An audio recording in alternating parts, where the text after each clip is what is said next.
after they launched into space, and they landed on a barge, and it was so awesome. And they landed, you see they came down with big fire and going everywhere. Okay, tomorrow begins right now.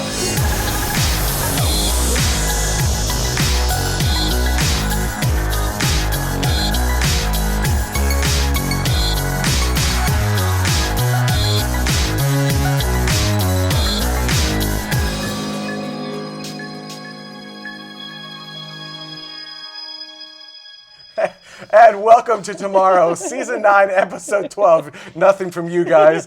For Saturday, April 9th, 2016, my name is Benjamin Higginbotham. I'll be joined by Jared, Carrie Ann, and Space Mike in just a moment. But before that happens, I'd like to give a huge shout out to all of the patrons of Tomorrow who have helped to make this specific segment of this episode happen. These are the people who have contributed $10 or more to this specific show. We are a crowdfunded show, and every single dollar helps. To find out how you can help crowdfund the shows of Tomorrow, head on over to patreon.com/TMRO.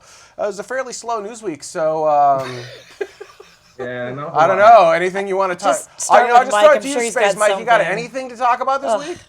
Well, I mean, I feel like there was something pretty important that happened yesterday. Let's see. I'm sure it's in the rundown here somewhere. Oh yeah, SpaceX made history again. Holy cow. So SpaceX successfully launched a Falcon 9 rocket yesterday, and this was at 2043 Coordinated Universal Time. Let's check out the launch footage. He's so excited he pulled out his hair. 2, 1, 0. Lift off.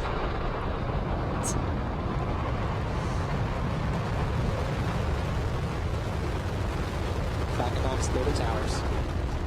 GC, move to section 10.59 to secure the pad. Stage 1 propulsion is nominal.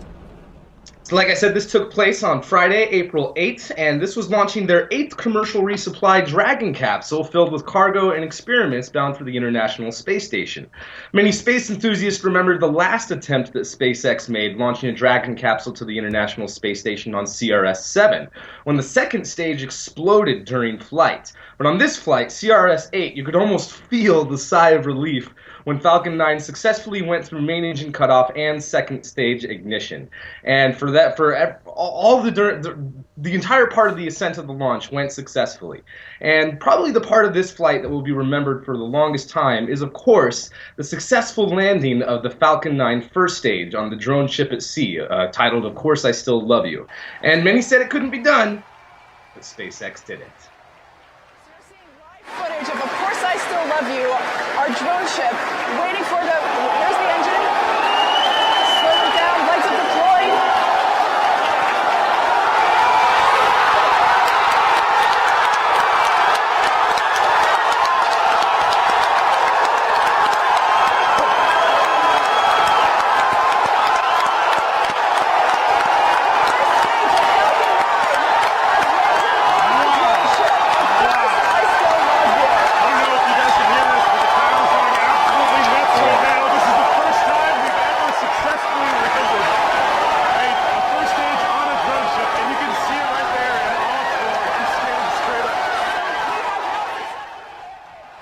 Just what an amazing accomplishment, and what a proud moment for everyone involved with this. And just listen to the crowd that went on for quite a while cheering this moment.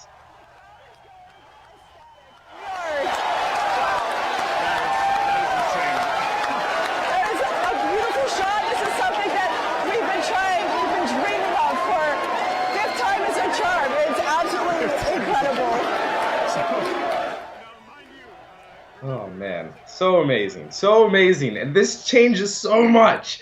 This stage that we're looking at right here might just be the first stage that SpaceX is able to reuse and refly again. And hopefully everything goes smoothly with the inspection and all of the test firings of this particular stage.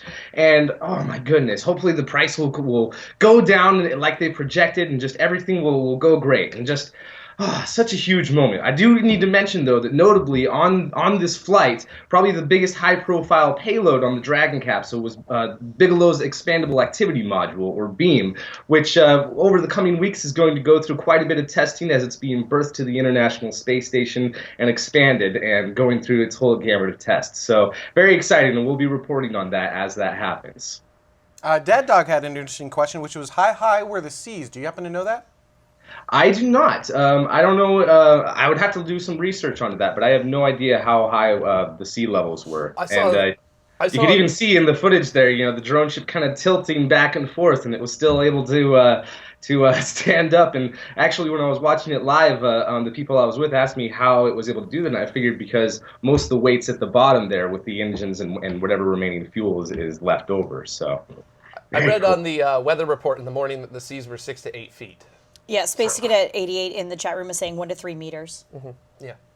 So there you go. Yeah, pretty good size. And moving along, I think you've got some more reusability coverage there, Space Mike. That's right. That's right. Last week, last Saturday, on April 2nd, Blue Origin successfully launched their new Shepard rocket for the third time and successfully landed that. Let's check out their footage of their launch. This was from their test site in Texas, and nice change of pace. Jeff Bezos actually gave a heads up as to when this launch would be. Although it was only a day's notice, it was nice to see something more specific than, quote-unquote, we'll be launching soon. And although they didn't live stream the launch and landing, Bezos did the live tweet during the launch and gave updates on the performance of the vehicle. And as I said, this was launched on Saturday, April 2nd at around 1500 Coordinated Universal Time. And the rocket performed as expected. They were able to have a nice touchdown with the capsule, and they were even able to fly to a slightly higher altitude. They reached an apogee of 103.4 kilometers. Last time they got it to 101.7. And during the landing, which you can see there, they didn't use propulsion until almost the very end, right near the last 3,000 feet, was when they ignited the BE-3 engine. And any problems with that would have seen the rocket destroyed. But as you can see here, they were able to successfully ramp up the engine and have enough thrust to be able to successfully land. So very cool, and very great news for them. And something else that I found really interesting about this particular launch is it had 2 microgravity experiments on board, one from the Southwest Research Institute and the other from the University of Central Florida. So this is a big deal that they have essentially beat their competitors by being able to fly suborbital science now. And there's only more test flights that are going to happen this year, and there's going to be experiments on every single one of them. And this will just lead up to eventually the end goal of flying people on board this vehicle. And very cool, and I hope that both Blue Origin and SpaceX are able to continue with all of their reusability plans. Awesome. Thank you, Space Mike. All right, we've got some other launches that happened over the last 2 weeks. 2 weeks, right? Yeah, over the last 2 weeks. The first one happened Tuesday, March 29th at 2011 Coordinated Universal Time. This is a LongMarch 3A. And I'll speak quickly because I only have like 20 seconds worth of footage. This is one of the Beidou Satellite navigation systems. This is the 22nd satellite launched for China's Beidou system. It's the second satellite launched this year, and it's going to have worldwide global positioning services running by 2020. It's going to have an accuracy of about 33 feet, which is 10 meters or so. Then you're also going to have speed estimates within less than 1 foot per second and time measurements of around 10 nanoseconds or so. So that one launched. Like I said, this like 2 Tuesdays ago on March 29th. And they had another launch that we'll get to in a second, but we also had a Soyuz launch to the International Progress, launching via a Soyuz to the International Space Station. I'll just talk over the very long ignition sequence. This was Thursday, March 31st at 16:23 Coordinated Universal Time, and any moment now, the Soyuz rocket should release. There you go.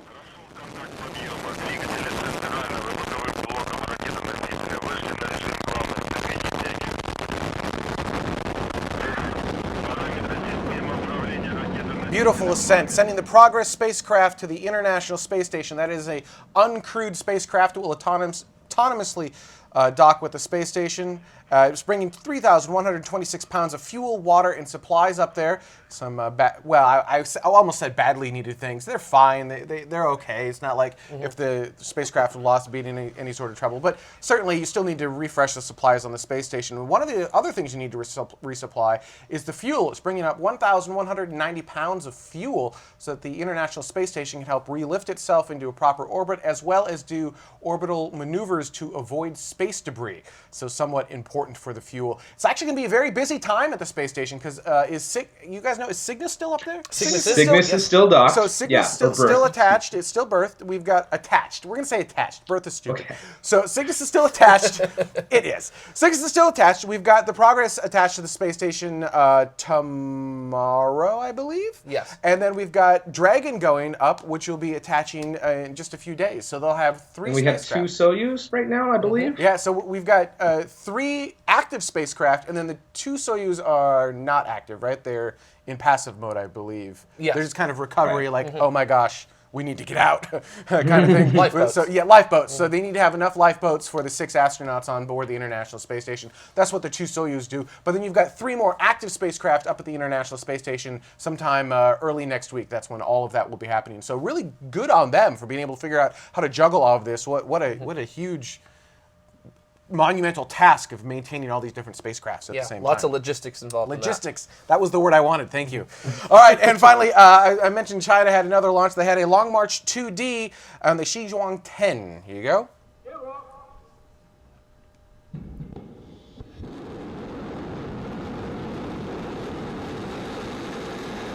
I like that shot right there. That looks really pretty. Yeah. Then the engines blew out the camera, but yeah. Right, but that was deep for a second. For a moment, it was really pretty.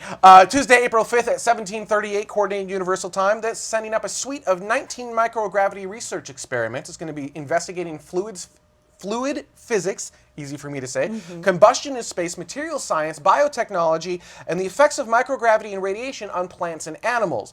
Now, what's really cool about this is in order to do that research, they need to be able to send some stuff back, and they're going to be doing that in about 2 weeks. Well, about a week now at this point. About 2 weeks or so. That return capsule will actually parachute back down, and since 1974, China's actually done that 25 times before, so this is not the first time they've tried to do a return mission. They actually had, I believe, 1 failure on their return missions. Otherwise, so 1 out of 25 failures, not too bad. Pretty good. Yeah, absolutely. But they're also going to leave an orbital up there, continuing to do other experiments. They're actually going to be doing combustion experiments in space, and that's what that orbiter is going to do after everything else is done. You probably don't want to do the combustion experiments up front. Yeah. Probably not the first experiment you want to run. Typically. Get that payload back on Earth, then light things on fire. Yeah. That's how that's going to work. Yeah, just like they're doing with the Cygnus, Exactly. We'll light it on fire when it's not attached to the space station. Exactly. So they're doing a bunch of really cool things there, and so that launched, like I said, April 5th. Jared, talk to me about some possible collisions. Now that we're done talking about successes, let's go on to some failures. All right. That sounds like fun. 2 weeks ago, during a regular check-in on orbit with the Japan Aerospace Exploration Agency's Hitomi X-ray Observatory, they detected that there was a weak signal coming from it, indicating that something was wrong with the actual satellite. So ground-based observation has found that there are multiple objects in the same orbit, which indicates that there was some type of event that has generated the debris around the X-ray telescope. So further evidence showed that Hitomi's orbit decreased by 5 kilometers as well, indicating that there was a velocity change of about 14 kilometers an hour in its orbit, and its current spin rate, which we can actually see in this footage that was taken in Arizona, I believe, through a telescope, looking at Hitomi spinning there. It's spinning around once every 1.5 to 2 seconds, while the debris around it is rotating about once every 10 seconds. Now, the United States Joint Space Operations Center has ruled out a collision with orbital debris, and JAXA is unsure of what the problem could have been as well, because data received before the event indicated that the pressurized tanks inside Hitomi were perfectly fine, and the batteries were in perfect shape as well. And JAXA says that recovery still may be possible. They've been working on it very much for these past couple of weeks. They say that it's going to take months in order to get it back. And it was supposed to look in the X-ray spectrum of light, looking at black holes, galactic clusters that would help investigate the large-scale structure of the universe, and also help increase our understanding a little bit of dark matter as well. So, but not so much anymore. Not so much anymore. Now we can understand X-rays as they spin at about 1.5. Yes. I don't think we'll have a very good focus. Maybe we could do an all-sky survey with it, but not as detailed a survey as we would have liked to have.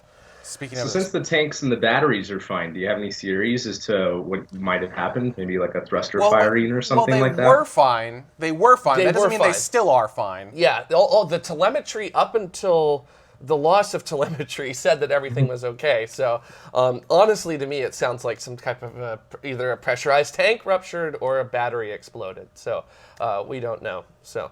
And real bummer for that, because there was an experiment on there that was running to detect X-rays at extremely cold temperatures with its detector. This was the third time it had been sent up. In the early 90s, it launched on a Japanese satellite, and the rocket failed. And then they launched it on another satellite in 2005, and that satellite, the helium coolant in it, the tank ruptured, and all of that fell out in less than a week after on orbit. Those So, poor scientists. I Yeah. feel really bad for those scientists. They got to be like, oh, finally, we've got it, and then no, just like loss of telemetry, yeah. loss well, of we'll vehicle see. control. They sound very confident that they're going to be able to recover the satellite. So Okay. they're gonna give it every chance that they can. And Japan has a very good record of recovering missions that don't necessarily go according to plan. So. Well, I mean, okay, but again, loss of telemetry. Do they have commanding of the vehicle? They do not have commanding. Okay. So it's still out of control. I'm just gonna.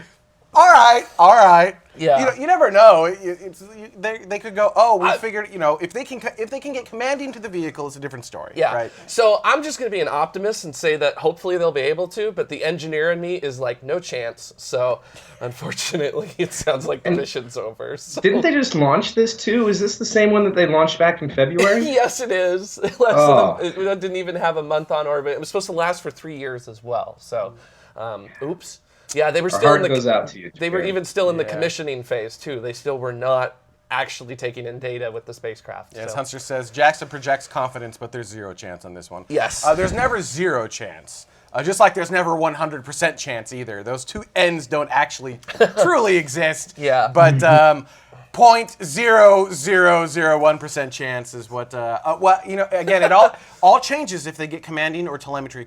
Yes. If they can get something down or back up to the vehicle, it's a little bit of a different story at that point. Yeah. But without commanding control, I don't know what they think. They're working on it too. Oh, I So would assume that's the first thing you try to do is like, can we talk to the vehicle? Yeah. So, or the vessel, the Yeah. satellite.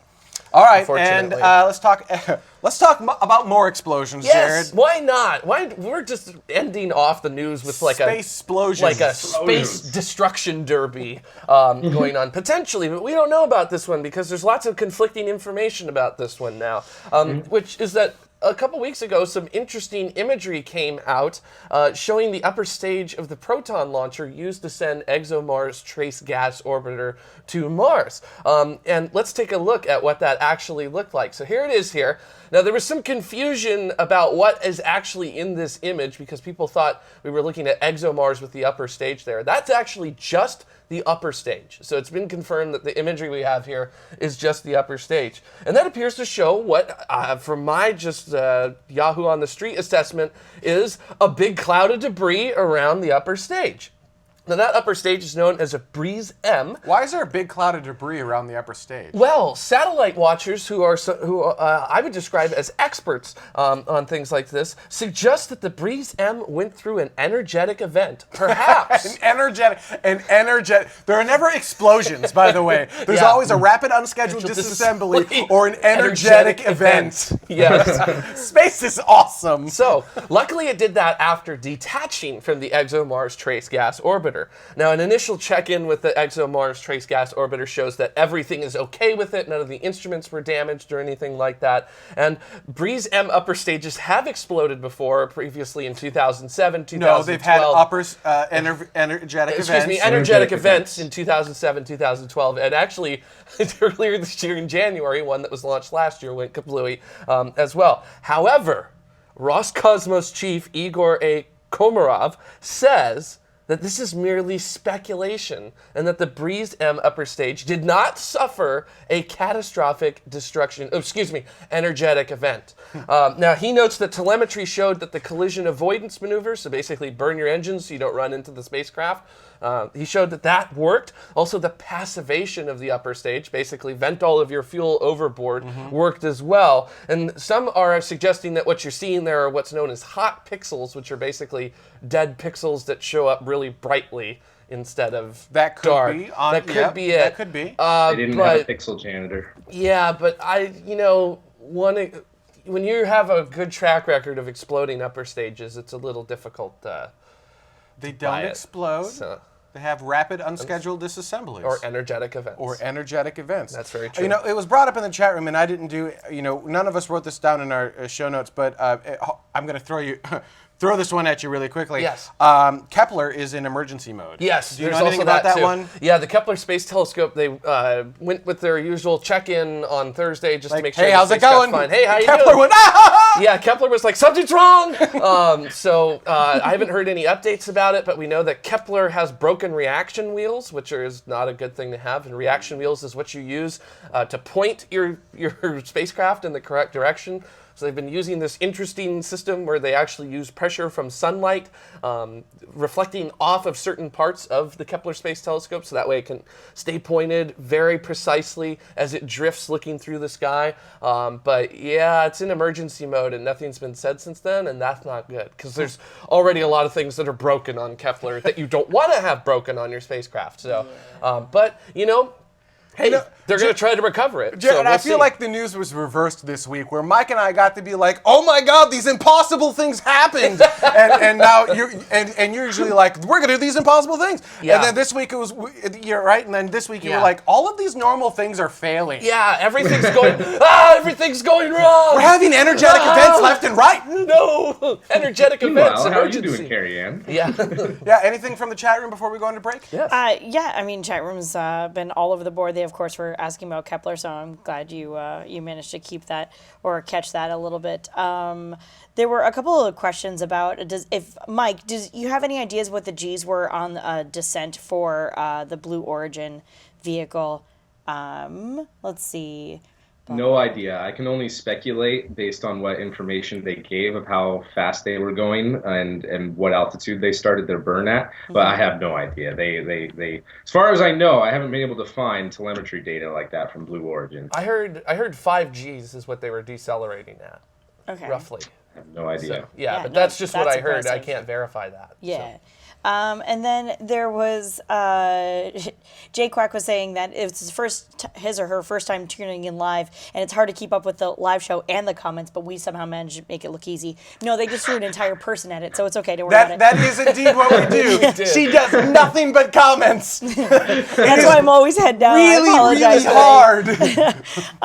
Then Vax Hedrum was talking about the possible of the stuck thruster, not ExoMars, it was the one before that, Hitomi, thinking that the rotation, it's because of the fast rate, that possibly it was a stuck-on thruster Yeah, that could or be a it. blown Wouldn't out that- fuel line. But if the thruster was stuck in an on state, wouldn't that rate increase rapidly? Unless it was just a burst. Hitomi's a big satellite. Yeah. So it's not a small one. It's about Thrusters generally don't put out small amounts of. 2,500 kilograms, I want to say. It's a big one. And, Well, but then shortly after Jared kind of explained his thought process, then Vax kind of came back and said, well, I'm kind of with Jared on that assessment. So it was good, though. There was a little bit of debate going Yeah. on in the chat room about what possibly could be. Nobody knows, and we're probably not going to ever know for sure, I guess is the best way to say it. We can speculate, but nobody will have an exact way of what happened to Hitomi, unless we can recover it and then get telemetry from it, and then we can really pinpoint what That it would be actually awesome. is. So. Dan TC24 asked if they just ever tried turning it off and back on again. Which, No, I mean, if they hadn't, that's just silly. we tried all the way unplugging around. it, but you know. There you go. And Mini Stoach asked if we still had the shuttle, could we repair Kepler? No, Isn't that in orbit around the sun? It's in orbit around the sun, yeah, and it's pulling, and it's in a trailing orbit Don't too. we need that special shuttle that they used on Armageddon? Oh, yeah, the Armageddon? X-7. Yeah, we Bruce could do Willis's that. shuttle. Let's just slingshot the shuttle with solid boosters right around the moon after we fuel up and blow up Mir. I'm pretty sure that Bruce Willis just kept that one from the movie, so you could probably just call Right, it. that was the one with the And- crazy Russian when they were blowing up. Was it Mir? Yes, they Oh blew my up gosh. Mir. Oh, that was And fantastic. it didn't even look like Mir. So there you go. Times. On that note, lot let's of go great ahead and stuff. go into break. This week's hashtag is hashtag relaunch because we're going to be talking about the Reusability Renaissance. Stay tuned. We'll be right back.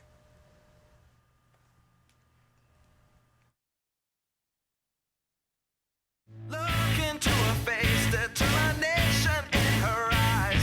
She won't give up or quit or fall for little fashion lies. Filled on some expectation, this girl's a fascination.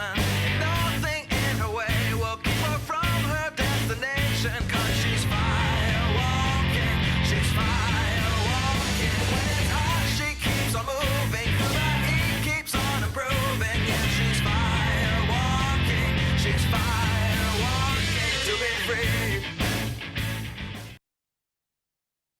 And welcome back to Tomorrow. Now, before we get into our Reusability Renaissance main topic, I did want to give a shout out to all of the patrons of Tomorrow who've helped to make this specific segment of this episode happen. These are the patrons who've contributed $10 or more to this specific episode, but there are multiple levels. You also have the patrons who've contributed $5 or more, and those are our producers. I'd like to give a shout out to everyone who's contributing to the show week after week. Without you, we couldn't continue to do this. If you'd like to find out how you can help crowdfund the shows of Tomorrow, head on over to patreon.com/TMRO. All right, let's go ahead and get started with our main topic this week, which, as one can imagine, because we had like two major events, right? We had the SpaceX landing on a drone ship out at sea, the autonomous spaceport drone ship, and we had Blue Origin relighting their booster and flying it for a third time to suborbital space. Both huge accomplishments. But this is not the first time we've had reusable spacecraft. We've had the Space Shuttle. And then now New Shepard and Falcon 9. So how are we moving from Shuttle? I guess, what am I trying to state here? What is the difference between Shuttle and New Shepard's booster, Falcon 9, Virgin Galactic? Virgin America doesn't exist anymore You're right. anyway. I meant Alaska Airlines. There you go. So what is the difference between Shuttle and these other newer vehicles? How is this? I was actually on Reddit on /r/space, and people are like, I don't get it. We did this. We did this in the 60s with the Shuttle. What's different? I mean, we've talked about this before about how the shuttle was refurbishable, and the cost of refurbishing the shuttle was actually quite a bit more than anyone had really projected, including the engineers who designed it. And with New Shepard and with Falcon 9 first stage and a couple other smaller efforts that are going on right now, we still are looking at refurbishment. I mean, it's not completely reusable. SpaceX still needs to look at all the engines and do test firings and pressurization tests and all sorts of stuff to the first stage before they could relaunch it again. And Blue Origin has to do the same thing. They didn't just fly it, for the second time and stick it in the garage somewhere and then decide to launch it again. No, there was lots of tests and lots of different things that they had to do to the vehicle before they could launch it again. So we're still kind of in the refurbishment, but I feel like it is getting closer to reusability. But again, what is the point of this? And just like what the Space Shuttle was supposed to be, it was supposed to be the cheapest way of accomplishing reusable spaceflight that was ever supposed to exist, and it didn't quite live up to that. So we're still kind of in that unknown phase, in my opinion, right now with these newer vehicles, where we're looking at kind of what the costs involved with refurbishing and reusing them are. And that is what's going to decide whether or not all these efforts are worth it, in my opinion. Ghost 2501 asks, can SpaceX make all parts of Falcon and Dragon reusable? Well, I mean, they do have the plan. They do have lots of plans. I mean, it seems like with the second stage of the Falcon 9, they had plans to eventually start reusing that, but it seems like all of the plans for that are on hold, if not, indefinitely canceled. The Dragon capsule, yes, they are looking at lots of ways of refurbishing it, and correct me if I'm wrong, but I do believe that they have reused some of the Dragon capsules that they recovered that were recovered by parachutes in the ocean. And with some of those, they're working on Super Draco thrusters to be able to land the Dragon capsules on land somewhere, not just to have splashdowns. And in that sense, they're having more efforts with the Dragon capsule to make it reusable and refurbishable as well.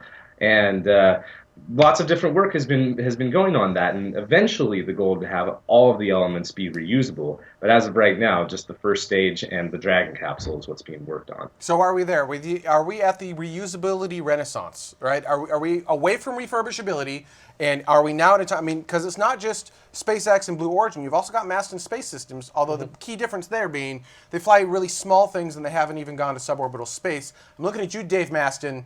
I need you to go to space. How awesome would that? I'm looking at you, Dave Masten. I need you to go to space. How awesome would that be? Yeah, I mean, are we there? Are we at the reusability renaissance now? Is now the time when reusability is a real thing?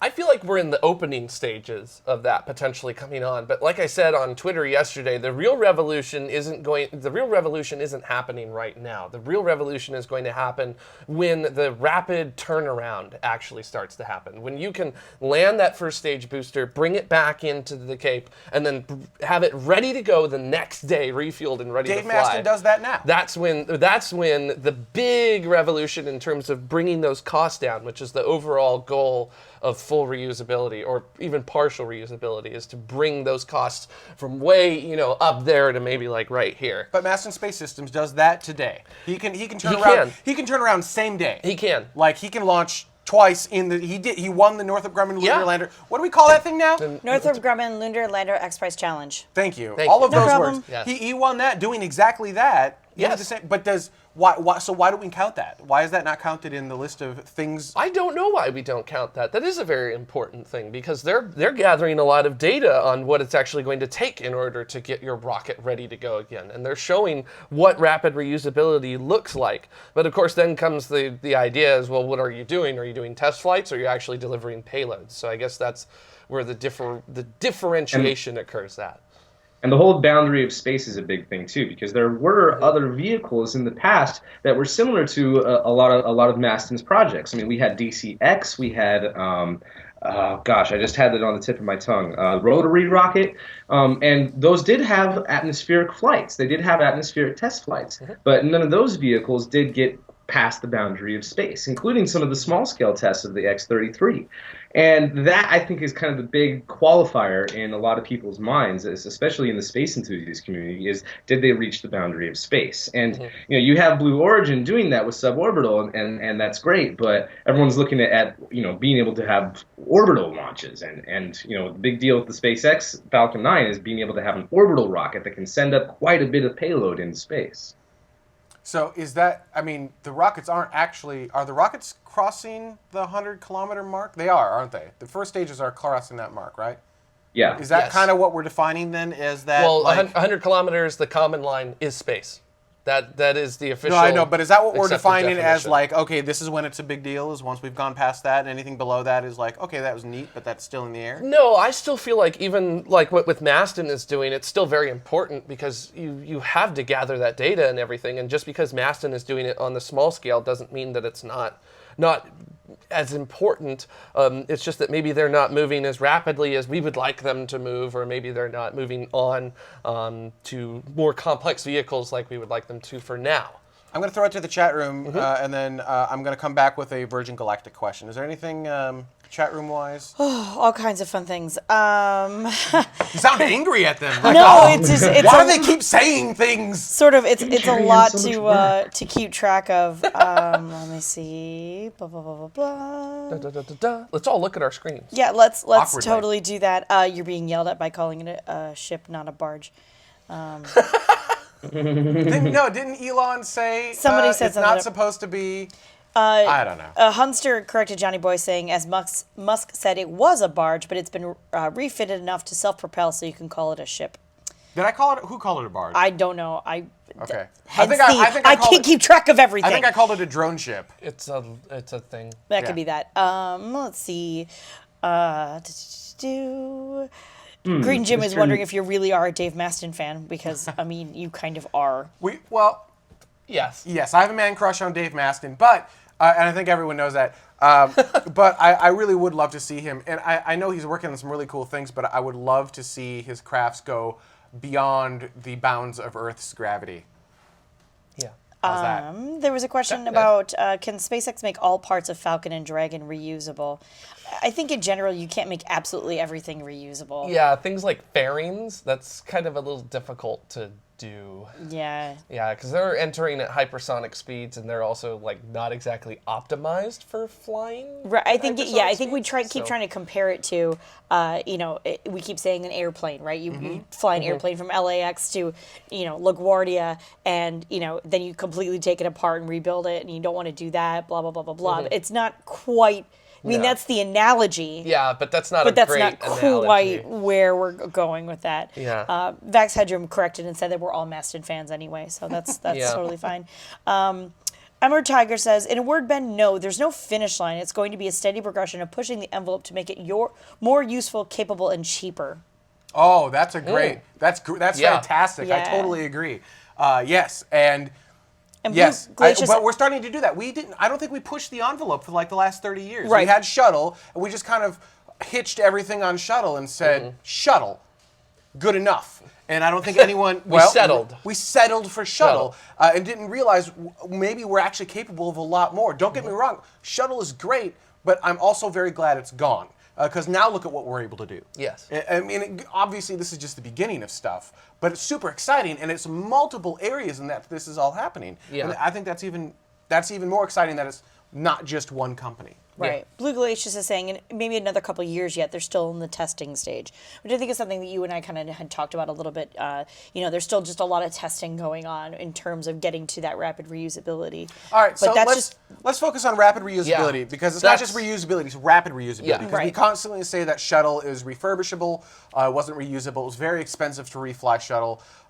It didn't actually make a whole lot of sense when you looked at it. But let's talk about Virgin Galactic for a moment, because they might be able to turn it around quickly, but they're doing that by essentially replacing the entire engine every time, right? Is that rapid reusability? Is that part of this? Because, or does it not matter that that's what they have to do as long as they can keep their costs down? Well, I would imagine that if a Falcon 9 comes back and you inspect it and you see that if you do like a borescope on it and you look in there and you see that there's something wrong with one of the some of the turbo machinery, you're going to pull that engine out and put a new engine in. And I don't think anybody's going to say that, oh, well, it's no longer a reusable vehicle because we had to pull an engine out to put one back But in. it wasn't designed to do that, whereas the Virgin Galactic's craft is designed to have the entire engine removed and replaced every time. I suppose how much of the total cost of the vehicle is the engine? That I have no idea. Mike, do you have any idea? would I be have the no key. idea either. Well, we can't even really say on that since Virgin Galactic is still going back and forth on what kind of engine they want that to too. use. Yeah. Well, but they're not on the human-rated version, are they? I mean, on the human-rated version, they're swapping between. They're not adding the liquid. I can't remember if they're back on regular rubber or if they're on the special nylon mix. I have no idea what they're at right now. But in both of those, unlike their Launcher 1, it is removing the engine every time on both engines, right? So while we can't answer the price question, they're definitely removing the entire engine. Yes. I just thought it was something interesting to think about. I figured I'd throw it out there. Any comments from the community? Well, somebody was talking about second stage being reused, and then there was a whole conversation talking about fairings and recovering the fairings and reusing the fairings. Somebody was concerned that maybe the fairings were really expensive because they're made out of fairies, because that's our chat room. Good point. Right. So there's that. Somebody, Rowi says, what do you think of X-Course piston pump engines? Oh, Vax Hedron Awesome. was really enjoying that yeah. one. So there you go. X-Core's engines are awesome. I believe they use a version of them on the Rocket Racing League, which isn't even, I don't think that's even active anymore. But those planes with those rocket engines are super cool. Yes. So, But yeah, that's unless you guys have any final comment. Go Well, ahead. Space Cat is asking how much of the craft needs to be rapid reusable in order for it to be considered a rapid reusable vehicle. At what point is it refurbishable? And I think going back, That's a nice right. And these are interesting differentiation. questions that it's kind of like the what makes you an astronaut? Do you just have to cross that 100-kilometer line? Right. Is that what makes you, or are you just a space tourist because you didn't do any training? Right. Stuff like that. Some of those interesting questions that ultimately don't matter. Right. I mean, it doesn't. As long as we're driving the price of space down and getting that launch, the number of things up, right? So as long as cost is going down, number of launches is going up, we're doing good. Yeah. And what we're able to do in space increases. That it doesn't matter how we get from point A to point B. We're pushing the market forward. We're pushing the industry forward. But it is, I mean, these are curious questions that I would love answers to, or at least thought processes on. As you know, what does make a vehicle rapidly reusable? Yeah. Right. What is that turnaround? Does it have to be a day, an hour? Right. A plane doesn't turn around in a day. It turns around 45 minutes. 45 minutes, Yeah. right? Is that Thereabouts. is that how fast you have to be able to turn around? I mean, Dave Masten could probably do that, but he's probably the only one in this entire group. At the moment. At the moment, yeah, exactly. Or is it a day? Is it a week? I mean, how often do you turn around? I mean, a week for a rocket right now would be incredibly fast. Yeah, I mean, I think the fastest, I'm going to take a guess here, but I think the fastest processing of a shuttle through the operational reprocessing facility or whatever the wild thing they called it was something like 55 days or something like that. So I guess, is that the record right now for how fast you have to turn around? Well, I think in order Blue to do Origin that? already So- beat that, didn't they? Yeah, I was about to say, but then Blue Origin did it like in a couple weeks. So Absolutely. Pretty So cool. leave your comments. What do you think? Are we in a, we constantly talk about we're in near a tipping point. Have we reached that tipping point? Is everything changed at this point? Is this a whole new industry that's blowing up in front of, wrong phraseology? Oh, having an energetic event. Having an energetic event in front of our very eyes. What do you guys think? So leave your comments, YouTube, Facebook, Twitter. Speaking of comments, when we come back, we're going to have comments from our last week's show, so stay tuned. We'll be right back. We've always looked to the stars. They guide us, give us comfort, help us find our way. We see ourselves out there. When we look up, it inspires us. And we long for something we don't yet know. We yearn to go there. So, we venture forth. We choose to go to the moon in this decade and do the other thing, not because they are easy, but because they are hard. Because that goal will serve to organize and measure the best of our energies and skills. Tranquility Base here. The Eagle has landed. It's one small step for man, one giant leap for mankind. The exploration of space will go ahead, whether we join in it or not. Many think we stopped exploring. But we know our journey didn't end.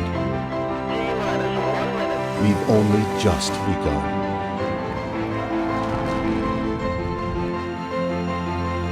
Orion is functioning perfectly at this point.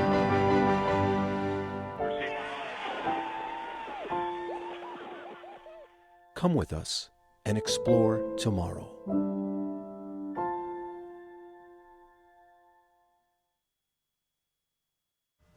And welcome back. Now, before we get into comments from our last show, I did want to give a huge shout out to all of the patrons of Tomorrow who have helped to make this specific segment of this episode happen.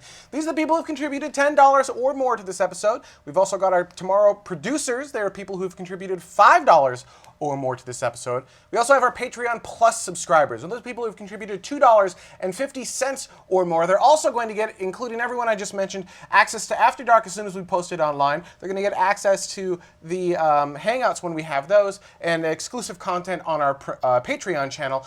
But wait, there's more. If you want to get your name in the show, just a simple penny per episode. 1 penny, get your name in the show. These are our patron subscribers. They've contributed between 1 penny and $2.49. Thank you to everyone in all of those lists to helping to bring the shows of tomorrow to you. We appreciate every last one of you. For more information, head on over to patreon.com/TMRO. We are a crowdfunded show. Hopefully you guys, we changed it up, you'll notice. We put everyone on their own slate because the font started getting so small at the end you just couldn't read your name. So maybe when we move to 4K, you'll actually, we can go back to the small font because you can zoom into it.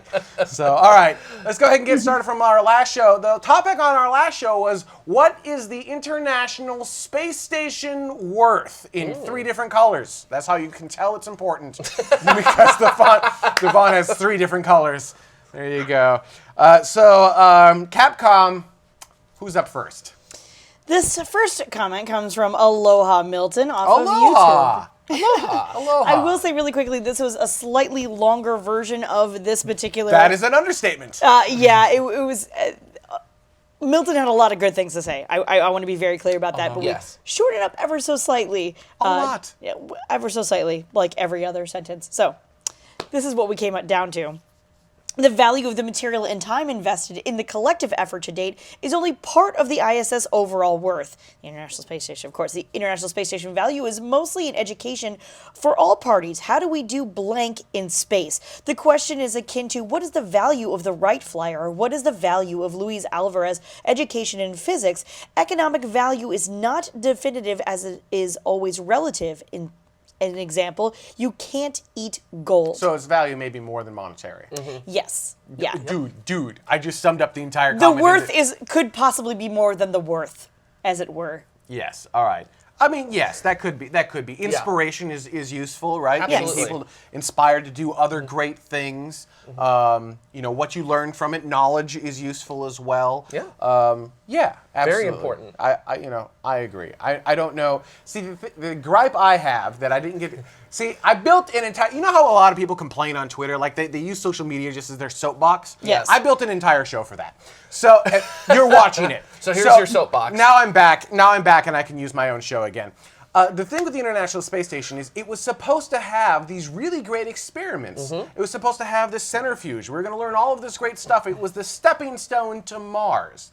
And it ended up not, like the really cool stuff got cut. Yeah. So then you look at it and go, okay, well, I mean, it's neat, but when you look at what it could have been, you go, but it could have been this.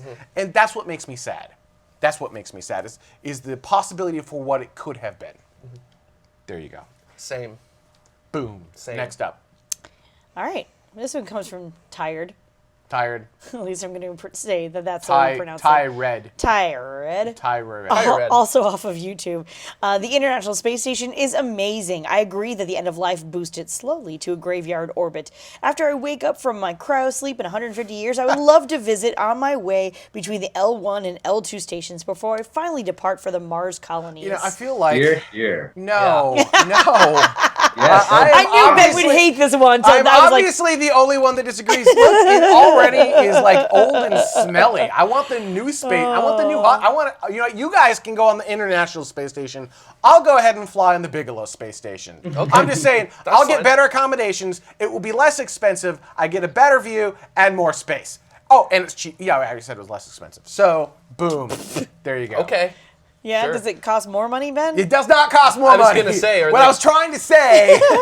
Are they going to have the same decorations as a Motel 6? What? Wow.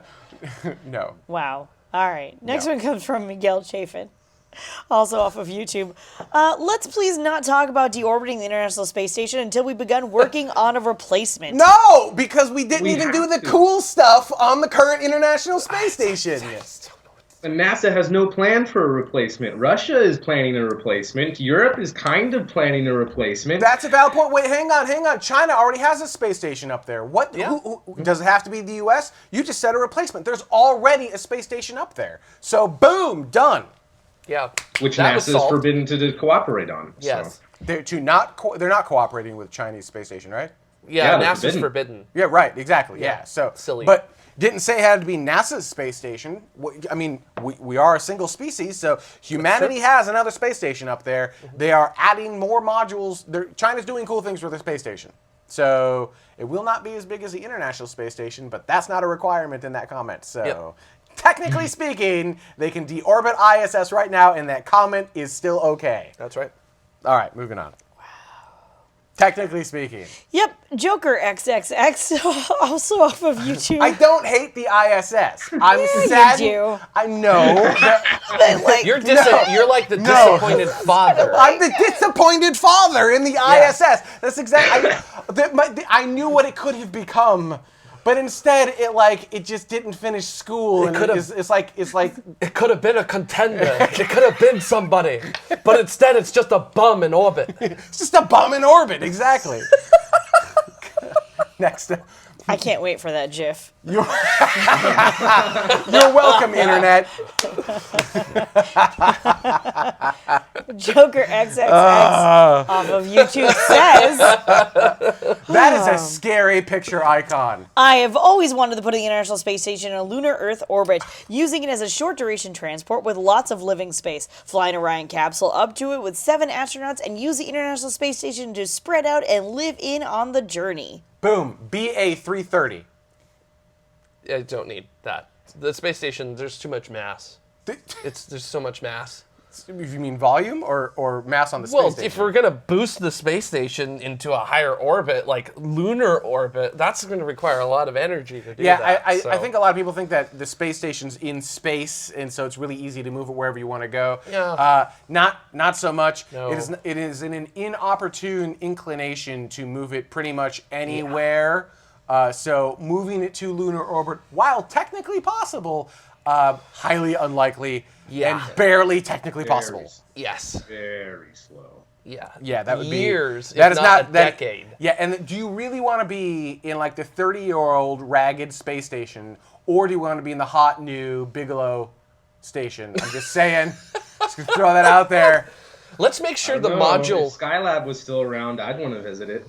Actually, you know what? I would probably, if I was a choice between Skylab and International Space Station, I'd probably pick Skylab. Yeah. That would be. I was going to say, let's wait and make sure the module works correctly. Oh, it first. works. It's fine. So I'm sure it's fine. Let's make sure it works. It's fine. It's fine.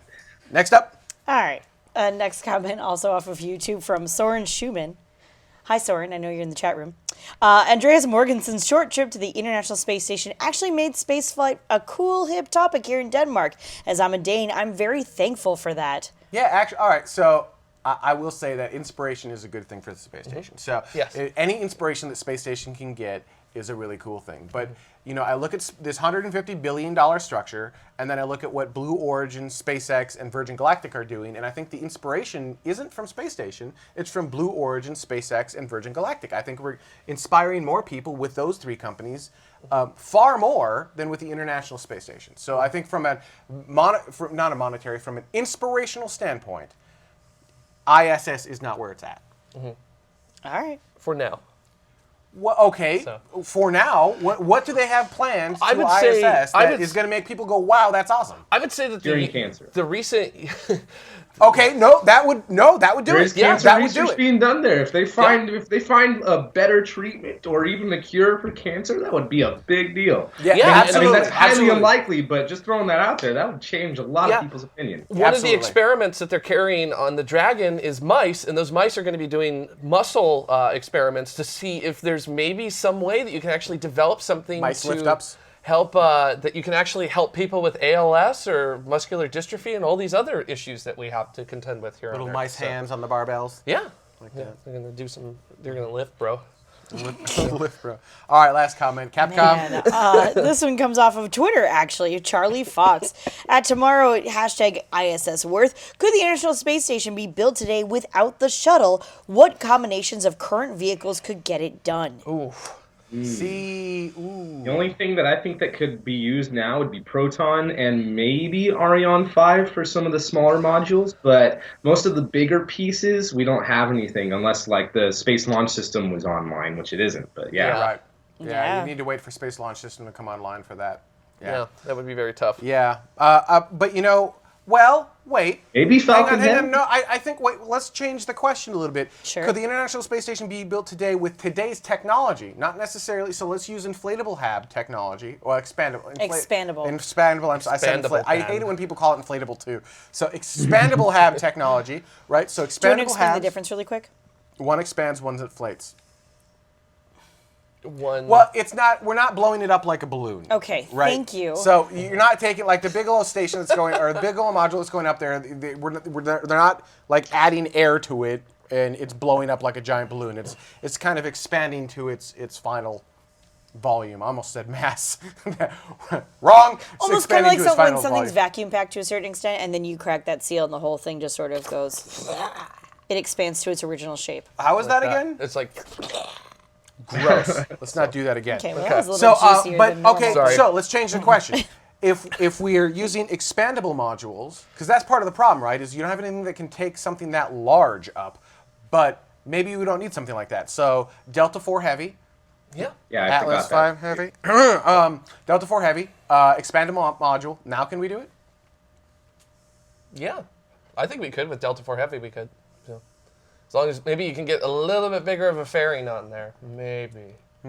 Maybe. Definitely do it with SLS though. Yes. All right, that is our show, everyone. Thank you so much for watching. Next week, we're going to be talking. We have a live guest next week. We're going to be talking about voting for space, the new political party all around space. It's going to be fantastic. Nice. So, absolutely. So for those who are watching live, stay with us. After Dark is up next. If you are a Patreon Plus subscriber, you can get that as soon as it is available online. For everyone else, it'll be available in about 4 weeks or so. Thank you guys so much for watching. We'll see you next week.